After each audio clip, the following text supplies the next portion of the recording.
రమారావు గారు, పెళ్లి కూతురు పెళ్లి చూపుల దగ్గర నుంచి పెళ్లి కూతురు అత్తగారి ఇంటికి వెళ్ళేంత వరకు ఏమేం తంతులు ఉంటాయి? అంటే ఇది పాతకాలపు ట్రెడిషనల్ విధానం అయితే పెళ్లి చూపులే ముందు కదా. అవునండి, అందుకని పెళ్లి చూపులు అనేసరికి పిల్లలు ఆడపిల్ల పెళ్లిగాని అమ్మాయి కాబట్టి బార్డర్ ఉండక్కర్లా ఆ చీరకి.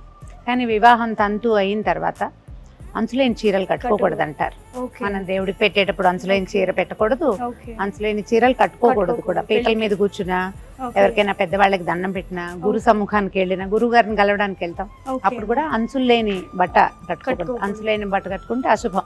ఓకే, అందుకని ఓకే పెళ్లి అండి. కూతురు అప్పుడు పర్వాలేదుగా, అప్పుడు ఏ బార్డర్స్ లేని కొత్త కొత్త డిజైన్లు వస్తున్నాయి ఇప్పుడు కదా. అందుకని ఏం చేస్తున్నారంటే బార్డర్ లైన్ శారీ కూడా బార్డర్ వేయించుకుంటున్నారు. వివాహం అనగానే ఏమైనా కొంచెం pinks, okay, light yellows, okay, కొంచెం వైలెట్ లోను దాంట్లోను, అంటే డార్క్ పర్పుల్స్ కాకుండా ఓకే, కొంచెం లేత పర్పుల్ కలర్స్ అలాంటివి బాగుంటాయి. ఓకే. మీరు అక్కడి నుంచి చూడండి తాంబూలాలు తీసుకుంటారు, అవునండి, పెద్దవాళ్ళు వచ్చి ఏదో కొత్త బట్టలు ఇస్తారు, ఇస్తూ ఉంటారు. అప్పుడు కావాలి చీరలు. అవునండి, తర్వాత ఉంగరాలు మార్పిస్తారు, పెళ్లిళ్ళలో వరపూజలు అవి చేస్తారు, చేస్తారు. అప్పుడు కావాలి, ఎదుర్కోలకు కావాలి. ఓకే, తర్వాత పీటల మీదకి 2 రకాల చీరలు చీరలు కడతారు కదా. కావాలి. మొదట ఒక వస్త్రం కట్టుకుంటారు, తర్వాత మళ్ళీ తాళి తలంబ్రాల కట్టేటప్పుడు చీర అంటారు. ఉంటారు.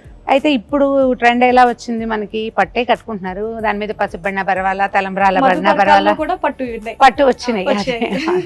అప్పుడు ఒకసారి కట్టుకుంటాము, అవును. ఆ తర్వాత మళ్ళీ గృహప్రవేశము, ఓకే, సత్యనారాయణ వ్రతం, ఏదైనా రిసెప్షన్ లాంటివి ఉంటే అది, మళ్ళీ 16 రోజుల పండుగ, పండగకి. సూత్రాలు మారుస్తారు కదా, అప్పుడు కూడా కొత్త బట్టే కట్టుకోవాలి కాబట్టి అవును. ఇంత మటుకు ఒక 13-12 చీరలు కావాలి. 16 రోజుల పండుగతో పెళ్లి పెళ్లి కొంచెం ముగిసింది ముగిసింది అంతే. అంతే.